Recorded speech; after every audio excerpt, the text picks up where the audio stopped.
Бэр өвлийн эхэн сарын хайруу хүйтэн өглөө. Нар битүү. Уулын жавар үүрээр доошлон үүл хүртэл хүүтэнд тэнгэрт хөшин цартсан мэт хөдөлгөөнгүй бараантан байлаа. Нүдэнд үзэгдэхдээ үгүйтэй жижигхэн ширхэгтэй цасан хаялмаа хаялсан энэ өглөө хонгорцол бүсгүй хөвөнтөө дээл нэвт сийгэх хүйтэн жаварт хаг таших хацраа зүүн гараараа нэг элбэн дулаацуулаад баруун гараараа хадмын гэрийн өрхний цандсан осрыг тас атхан нар зүв дайлан татаж явна.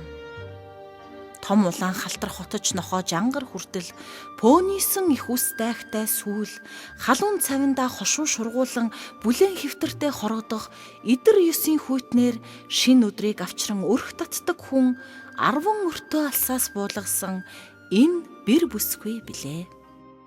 Өндөр сүрлэг уулсын суган дах нөмөр нөөлөг ингэрт барьсан чулуун хорооны баруун талд байх 2 гэр үүрийн тэмдэгрэх төдий гэгэнд дөнгөж ялгахдах төдий цайвалзан бүртийн. Өвөлжөөний зүүнтэй хөглөх их уулсын цааттай хоцорсон унган нутаг, эцгийн халуун дулаан голомт, ээжийн илбрэлт дүр төрх, 2 балчир дүүгийн дайхны хонгорхон үнэр бүсгүй сэтгэлээс үл гарна.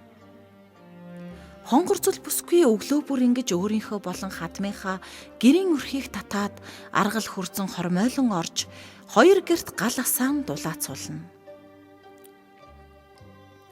Иргэнэг дээрх тунхуутай цай заримхтан хөлдөөд хондог тэсгэм хүйтэн өвлийн өглөө халуун дулаахан нэхий хүнжлөөсөө сугарах юутай бэрх. Хэрв хайрт ижихээ дэрэгдсэн бол ижийн галаа түлээдхий. Охин минь ганц удаа ч гэсэн дулаан гэрт бас доо. Гих байсан болов уу гэж бодхоос хамрын самсаас шархираад явчихдаг байснаа одоо ирэх биш болжээ. Тийм хүйтэн өглөө суг ханцууд нь жавар хургасан дээл мөстөө цооног шиг цэл хүйтэн гутлаа углмагц саяхан дулаан хүнжилдөө тавтай амарч байсан хамаг биенийх нь найрс игшин зуур даарсандаа биржийн өөрийн ирэхгүй хавчгэнтэл чичрэнэ. Хонгорцол 3 сарын өмнө халахын засагт хаан аймгийн Ёстбэсийн хошуунаас ховдын хязгаарын Дайчин гүнгийн хошууны Балдан бичээчийн ганц хүү Дамжавын эхнэр болж богтлогдсон иржээ. Бүсгүй эцэг сүх цоож, мал гих юмгүй шахуу, зүдэг ядуу гөрөөчөн ир. Залуудаа хугацаагүй цэрэгт аачлагдсан ховдод 10 жил алба хаахта Балдан гих мянгат залуутай танилцсан нөхрөлжээ.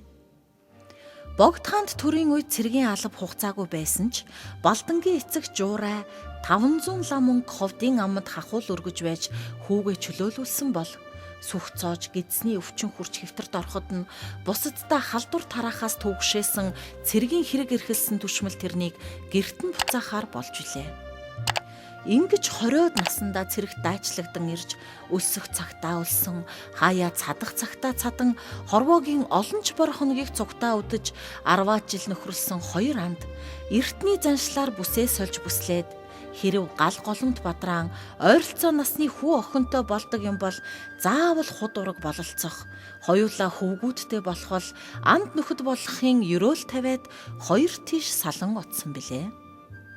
Нутагтаа очмогц хошуу тамгын газар бичээчийн алба залгуулах болсон Балдан амжиргаа сайтай айлын хүүт бол андаасаа төрүүлэн гэрлээд жилийн дараа хөвгүүнтэй болж Дамжав нэрхжээ. Сар жил хөврөн оцсоор Балдан бичээч хаяа нэг залуу цагаа дурсахтаа цэргийн анд сүх цойжийн тухай бодол орж ирэхэд анд минь гэрлэж бараалсан болов уу? Хэрв сүхээ охинтой болсон бол хүүгээ томорхоор бэр буулгаж авна да гэж санаашрах бөгөөд шилбүр унан давхих нусгай хөөрөөгөө хараад энэ бит хоёрын эхнэр авахч хаа байсан юм гэж сахал дороо мушийдаг байлаа. Ингиж цэргийн андынхаа тухай марталгүй санаж явсаар нэг удаа сураг тавьбал сүх цоож хошуу нутагта эсэм минь суугаа эхнэр авч 3 нялх нойтон хүүхэдтэй болсон дуулджээ. Тэгээд албанаас чөлөөлөгдсөн 9 жилийн ойн дээр засагт хаан аймагт сүх цоожийн залгаа хошуу руу зарга зайлахаа нэхэмчлэхээр явах далимд нөхрөө сураглан хайсаар олж учирсан нь хонгорцол бүсгийн хувь заяаг шийтчихсэн хэрэг. Залуугийн анд нөхөр нь нас 40 хэвээж Шинхэн шодон гизгэн тухаараа халзран, мах марайн шуугдаж, хадан дунд мориноос унахтаа үсэрсэн чулуун цохигдон, духан дундуураа хагас дугуй саран мэт сорвтой болж нилээд өтөлсөн харагдана. Ярианаас нь үзэхэд малжиж хөрөнгөцсөн юмгүй, ан гөрөө хийж хоногийн хоолоо арай чамаа залгуулдаг гин. Дөрвөн хантай хуучин гэр нь хогшил тавьц ядрууханч, тоос шороогүй, цэмцгэр цэвэрхэн дулаан тогтой. Авгаан гав шув хийсэн ажилсаг янзын бондгор хүүхэн зээрийн мах татан мангиртай бууз хийж, авдрынхаа хөндийгөөс жижиг цагаан баартай нэрмэл гарган халааж, цагаан тус хайлан гараа гарган дайлсан нь мань нэрийн сэтгэлд их л нийцтэй байж. Хүчит бүх гүнж хотолон хатан зоригт ануу хатан айлтлал инэрлийн дэд их дайгны цадиг түүхэн армаанууд аудио ном нь Эмбүк Занга цэгэмэнд цаасан ном нь Интерном Мир Азхур улсын их дэлгүүрт. Их охин нь гэж 6 хүрч яваагийг авч аюулын чацархаг нүдэн гялалтсан хөнгөр бор охин ихтэй туслан аргал хормойлж дүүнараа чирэн асрах нь балдангийн нүдэнд шууд өртөж. За сүхэ. Хоёулаа цэргийн албанаас харихтаа хилэлцэж тохирсноо мартаагүй бол хүү охин хоёроо сүүлээ. Манайх амжиргаа муугүй, нутаг усандаа нэр сайтай айл учраас улс охиноо өгтөө дуртай. Бэр болох бүсгүй захаас аван мундахгүй бийч шудраг шулуун зантай хүн чанар сайтайг нь муугүй гадарлах амттайгаа худ ураг бололцох дуртай байна. Хүү минь луутай. Чиний охин хонтой юу? Гэж шалснаар дуу цөөтэй заа гэвэл явгүй сүх цоожийг ам алдуулж дөнгөсөн билээ. Хар нэлхараа байгаа охиноо нутаг ус алс, ёс заншил ялгаатай хаа холын мянгад айлд сүүлнэ гэж эр нөхрөө амлахыг сонсоод галаа ухан цогссон аргал цуглуулан үнс нуран бужигнуул цуусан гэргийн зочихдоо шилээврээ алдсан ч сүг шиг хөндлөн зөрүү зангаараа нутагтаа алдартай гэрийн эзний хөмсөг зангидахыг хараад навтсхийн чимээгүй болж билээ. Чөдрийн ганц морь таргийн 2 үнэ, шүлний хэдхэн хонтой, онгорхоо хар цохиур буунаас өөр гавтай мал хөрөнгө гэх юмгүй, харанхуй цээжтэй, нүгэлт хар гөрөөчин эцэг нь яс ухсаа өөр, нутаг алс холын чадхуй, бичиг номтой, дунд чинээний хөрөнгөтэй айлд охиноо өгвөл идэх өмсгөөр дутхгүй, алс хиттэй төрүүлэх хүрсэн удам ухсаа сайтай байх юм гэж хитийг харсных байлаа. Ичи аав дүү нартайгаа ганц ч ихсэн уулзсан. Ижи минь чансан цай хурган мөхтэй харшил хичнээн сайхан амттай вэ. Аав намайг явхад гэрийнхээ гаднаас саахалтын зайтай даган гаргаж өгөөд. Миний охин хадамдаа ачлалтай, хандаа халамжтай, айлын сайн бэр, хүний сайн гэргээ болоорой. Төрхмөө сангалцсан гиюрдгүй юм шүү. Угчтай байхдаа манайх уужаа өмсөд хүнийх болдог гэж бүсгүй хүний хэлдэг юм. Ажилч хичээнгүй, зөөлөн даруй эртэж байвал хадмынх нь чамааг ээнэгшин хайрлана гэж захиад хоолойн зангираад цаашаа эргэмэгц тэр чихтэй явчихсан. Нүрээ надаас нуусныг нь бодоход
Жинх гэж дуудуулдгаас биш хоймрын сийлбэртэй 3 авдрын түлхүүрүүдээс ихсүүлээд гэр доторх бүх эрх мэдлийг гартаа бүрнээ атгсан хадам ихэн дуугүй дүмбгэрхүү холоос буулгаж авчирсан бэрийнхээ хаашаа хөдлөх юу ярихыг хүртэл зааж зааварлана.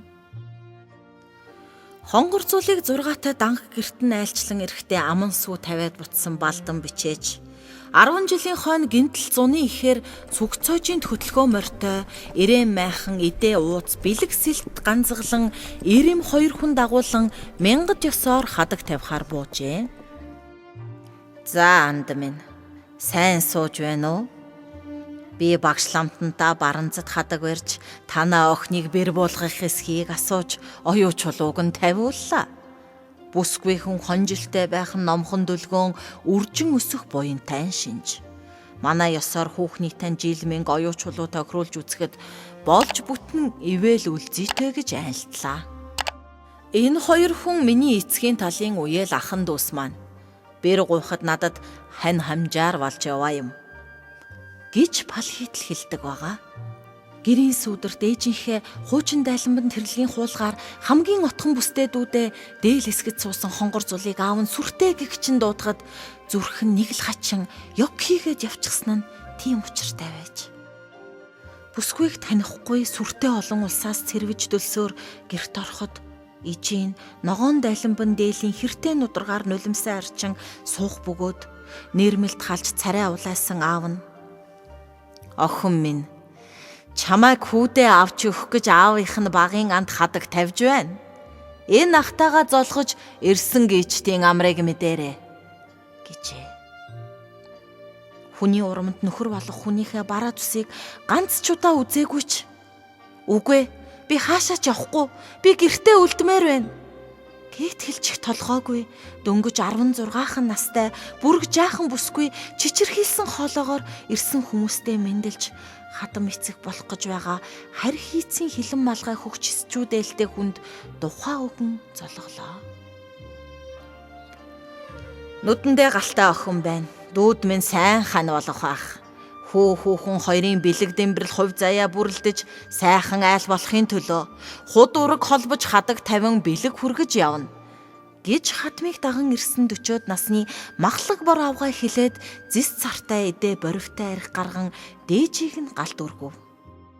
Ингээд охиныг эцэг их гадаа тоглож яваад орж ирсэн 2 дүүгээс нь эхлээд мөсөн чихэр цай дээлийн торго гихчлэн бэлэг сэлт өгчээ. Нэгэн таав нь 10 жилийн өмнө анддаа худ ураг бололцохын ам өгч өнөөдөр бурхандаа тавьсан хадаг барьж ирсэн идэ бэлэг сэлтийг нь гар дэлгэн авсан тул хонгор зул охин тэднийхээс 9 өртөө алсад байх мянгад дайлын бэр болох зам нь шулуутсан билээ.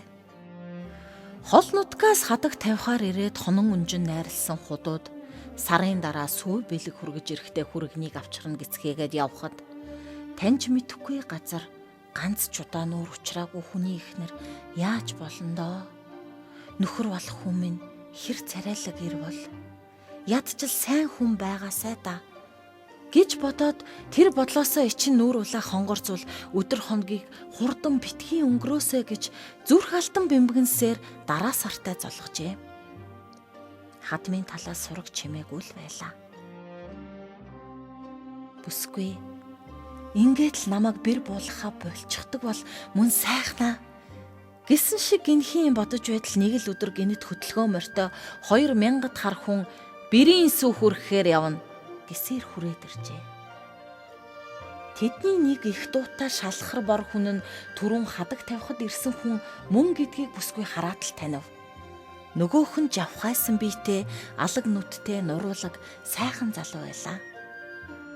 Энэ хүн арай миний нөхөр биш байгаа да гэж бүсгүйн сэтгэлд горьдлохын оч маналтсан ч хүргэн маань бэрийг мордуулах өдөр хадмын да ирнэ. Энэ харахгүй манай нутгийн нэртэй сайн бүхийн хүү. Танаа худгуйхны талын хүүхэд байгаа юм гэж нөгөө их дуут хөсөө урсхан халуун цай ууж ээжийнхэн тавьсан урмыг хаман эдэнгээ хэлсэн нь урмыг нь хугалчихж билээ. Хожим хадмында очисон хоноо мэдхнээ мянгадууд өрөм загсаадгүй учраас тэр сүү хөргсөн хүн ээжийнхэн тавгалсан өрмийг тэгж их хомхорон идэж байжээ.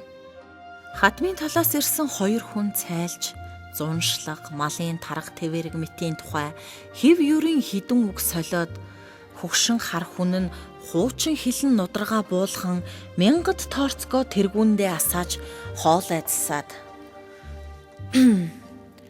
зээ бид танаа охины сүйд мянгад уламжлалын дагуу 8 дээлийн торог, эмжээрийн 10 ам хоргой, гутлын эсгээ 50 лангийн мөнгөн имбүү нэг, ижид нь эхийн сүний мал нэг байдас өргөж байна. Гэт бэлгээ давхарлан урж, сайр хадаг гих 2 үзүүрийнхэн цацагт бяцхан шүр сувд тэргүүтнийг уйсан цэнхэр хадгийн хамт өргснөөр хонгорзул игнэгт тэр айлын бэр болох нь зайлшгүй болж билээ. Охиныхоо сүү бэлэгт ирсэн тэр жаахан эдийг үзээд аав нь нэг их эрдэнэс хүртэж байгаа мэт сандчин хуучин сармай дээлээ ханцуйг буулган толгой дээрээ хэртэй цуу ямбуу алчуураа тавьж 2 гардан авсан бол хөрхий ижийн анаал галаа уханга нулимсаа арчиж суусансан. Сүй хүргэж ирсэн ус тэдний өдөржин найрлаад унтсан хойно зочдын авчирсан ганцаа архинд нам согтсон эцэг нь баруун тайх намхан модон орон дээгүүрээ унаад өгчлээ. Харин хөөрхий ижийн охиныхоо өтгөн эзгийг самнан суухтаа муу охиноо харь хол газар хадамд мордуулчхаад юугаа бодож суух юм бол тоо. Ганц мөнгөн юмбүү дээлийн хідэн торгоноос охиноо өгчөгч гэж. Бүсгүй богино жолоотон бидний аль насандаа хийсэн үүлийн үрийн юм бол гэж шугшран уйлд сууж билээ. Миний тэмдэглэл Ану хатан хот улан гүнж их дайны зурагтай 2027 хүртэл ухаанлитай зурхаатай багц тэмдэглэлийн дэвтрүүд интерном Мир улсын их дэлгүүрийн мажистикт гал дээрх цай дарглан буцалж гэрийн жавар хөөгдөн бүлээцэхэд бүсгүй хадмынхаа мөнгөн бүслүүрт том хар домбонд цайгийн нүүлж дуусахтаа санаандгүй хөлийнхөө шагаар асгачгаад өвцөндөө цочин хашгирлаа. Чимэх нойр ахуулахгүй хар өглөөгөөр хашгичаад байгаа заяагүй юм бэ гэж нэхий хүнжил дотроос нөхрийнхөө замд чахтуунаар бүсгүй бондгос гítэл цочиж халуун цайнд шалзартал түлэгдсэн хөлийнхөө өвчнг твчин шүд 100 босч хадмын доо оруулж өгөхөөр гарлаа. Буцлам халуун цайнд түлэгдсэн баруун хөлийнхэн шагаа тисхийн ирэхгүй хорсовч хадмын доо орж домптой цайгаа тавиад галыг нь сэргээж хідэн хөрцөн хийж дөнгөлөө. Тэгээд доголсоор гэрлүүгээ явж оронгууд иргэнэгийнхээ өмнө өөрийн ирэхгүй өвдгөн нууран суун туслаа. Мянгад заншлаар сүй хүргэсний дараахан бирууд хурим гэж баг хурим хийж сүүнд өгөх малыг 6 хүн нэг бирууны хамт тууж очиод найрладаг ёстойч нутаг хол халах айлтай заншил ондоон тул тэр ёсыг алгасан шууд хагас сарын дараа хүүхнээ мордуулахаар ирнэ гэж нөгөө их дууд хар хүн яриад сайхан залууга дагуулan одсон билээ. Сүй тавьсан тэр өдрөөс хойш хэдхэн хоногт бүсгүй ижийнхээ дэргэд мартагдахын аргагүй нуруу тэнийн жаргаж билээ. Хөөрхий ижийн холын газар хадамд мордох охиныхоо ясыг амраана гэд үхэр тугалд барагтай бол явуулахгүй. Өрөмтөө шүүсэн тараг ээзгийн холсон тос борцтой мөөхтөө шүл гихчлэн дуртай хоолыг нь хийж өгөн өглөөд миний охин дахин хизээч бүтэн нойртой хонох юм билээ. Хөвт гэж дүү нарыг нь шуугуулахгүй хөөн гаргаад л унтаж байхад нь ирж магнайг нь сүү сайлан зөөлрсөн гараараа илбээд л хичнээн сайхан байгаа вэ. Ижихээ тэр зөөлхөн гарыг санангуут ингэж хадмын гэрт хар илгийн хүмүүсийн дунд хөлийн шагаагаа шалзалчихсан байхад нь яав гих хөнгөө суугаагаа сансан бэр бүсгүй нулимсаа барьж дийлсэнгүй. 2 гацрын даган бөмбөрөх нулимсаач арчилгүй гутлаа тайлан түлэгдсэн хөлөөцөв. Буцлам халуун цайнд шалт түлэгдсэн шагааны найрс зумарч хуучин Монгол гутлын эсгийн амьсанд наалцсан нь салхахын аргагүй болсон байлаа. Тулган даргалын галаасч дулаахан гэрт нөхөр нь дуугчирсаар л байлаа. Хонгор зулыг арьсан хуурж улаан нэлэг болсон хөлийн шархыг нэврэх санаатаа ил гарган аяг цай оочлон сууж байтал хөөй хонгор зул айл юм бэр ухаантай юм бол аавынхаа морийг имээлэх өглөө өрх татсан болоод халуун хэвтэртэй үд олтол буцаад хэвтэх нүн чинь гих хатам ээжийн хахир дуугаар бүсгүй Арьс нь хуурч нүд халтран болсон хөлдөө ширүүн эсгийн амьстай гутлаа өмсөнгүүт ухсхийн гарлаа. Ижийнхээ дэргэд өнгөрөөх охин хонгор насны сүүлчийн өдрүүд хоромхноо дуусч тэртээс бөөн тэмээ ачаа олон морьтнууд намрын эхэн сарын халуун өдрийн тэнгэрт тоос манруулсаар нүүгэлтэн айсвыг отхон дуу нэхлэн харснаар бүсгүй сэтгэлд түгшүүр дэлдэж үлээ. Хадмын талынхан тэрнийг мордуулахаар ирсэн нь тэр.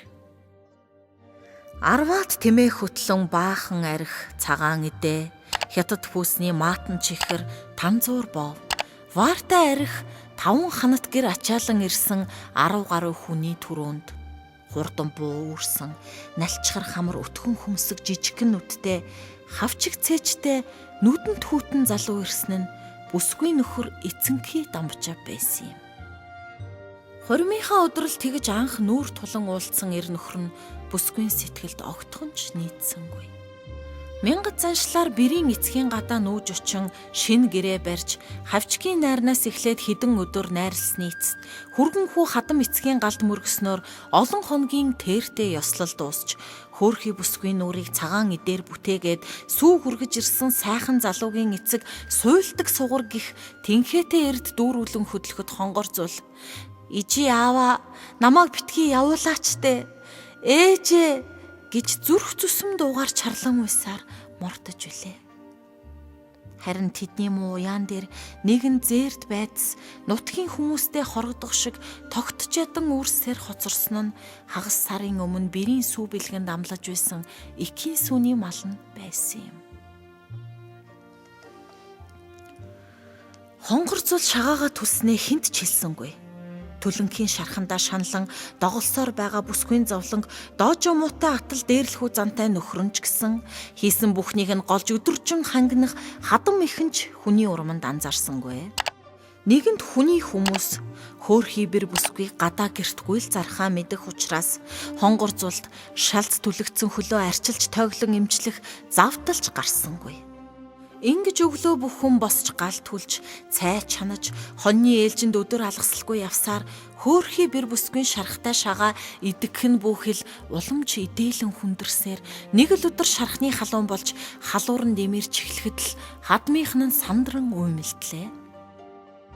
Хөлөө түлснээ хэлэхгүй яагаав гэж хадам эцэг нь бэрээ зандраад хойлгийн мах өгч хошуунда зартай мааранбыг залан түлэнхий цайн хятад имтан өгч хэд хоног хөвтүүлснээр бүсгүйг хазганаадч болов явдаг болох үед нь цагаан сар төгсөн байлаа. Хонгорцол нэгэн өдөр багшламдаа бараалхан эрэх жилийн өнгө зүг чиг гаргах тухай асуухаар мордох гэж байсан хадам ааваасаа бие гайгүй болонгууд төрхмөө эргээд ирж болох эсхийг асуув. Бүсгүй хөлийн түлэнхийнээс болж бэрдээ санаа тавьсангүй хүүтэн хандлаа гэж яншаа авгаагаа зэмлэн ёсолж авсан эхнэрээ халамжил гэж хүүгээ зандрах зэргээр өөрт нь хамгаас илүү халуун дулаан сэтгэл гаргаснаар нь хадам эцэгтэй л зүрхлэн амны чадсан нь тэр. Чонын арьсан зузаан хүрм өмсөн дулаалаад мортох гэж байсан балдан бичээч минжин малгай дороос хөөрхий бэрээ өрөвцөн харцаар харсан боловч хоромхон зур хөмсөг зангидснаа.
Ээжээсээ халуун дулаан үг сонсч хүн шиг үзэгдсэн анхны тохиолдол хадамд гараад үдсэн хамгийн баярт өдөр нь байсан юм. Цас талтайд хавар оройтдгийг хэлэх үү? Хаврын дунцаар гарсан ч үе цасаар шууран тэнгэр муухайрч тасхийн жавартай салхиар ороологдог нь хэвээр. Энэ өдрөөс хойш хэдхэн хоногийн дараа хонгор зулын хоньны ээлжтэй өдөр гинэт цасан шамраг тавьж гарах нь тэр. Бүсгүй шуургууруудан уулын уруу зүтгэх хонио хадны нөмөр бараадуулах санаатай морио даврин энд тэнд нь гарч хашгирч гуйхчин явтал нойтон цасанд нь орсон мүлгэр хаданд морин халтарч эзнээ хоромхон зуур имэйл дээрээс нь хийсгэн унахчихав. Дагцаараа хадны ирмэг мөргсөн бүсгүйн ухаан болортжээ. Намрын ууланд татсан манан мэт ээди бүүди болсон ухаан санаа нь цэлмэгшиг болоход бүсгүй алсад хоцорсон төрсөн гэрээ олж харав. Ижийн гэрийнхээ гадаа охиноо хараад инээмсэглэн зогсож отхон дүүн хонгороо ихчээ гэсээр өөдөөс нь сөөхсгөрөөсөө хийсгэн гүйж авна. Ижи миний дүү гэрийнхэн тооноор аргалын шингэн сэнкэр утаа гарах нь тодхон үзэгдэнэ. Бэр бүсгүй төрсөн гал голомт хайрт ижи дүү нараа үзэн баясч нүүрэндээ жаргалтай нэмсэглэл тодруулсаар алсын аянда оджээ. Тэр орой болсон хойно нөхөр нь хадны ёроолд осгосон хөөрхий бүсгүйг олж авчирхад хонгор зул хэдийнэ ертөнцөөс салсан байлаа. Гэтэл маргааш нь үүрээр уяан дээр адуу үрсэг шиг болохт нь давскаа сулах гэж гарч явсан балдан бичиж гайхан дуу алдав. Хөөе самгаан, нөгөө ихийн сүүний мал нутгаадаа гүүгээд ирж гэм гэхэд бэрийн амьсгал хураасны дараах уйтын өглөөний жаварт гал хөсөө асаах гэж тунтагнаж байсан мижид цоо тулганыхаа өмнө суугаа чигээрээ нулимсаа арчим мэгшиж. Хөөрхий бэр охин минь төрөл төрхөмдөө айлчилж ижидээ ганц өнөрлөө үлчиж амжилгүй талийчихсан байтал нүүрэндээ өстэй энэ адгуус нутгаадаа гүүгээд ирдэг. Хөөрхий гэж халаглаж байлаа.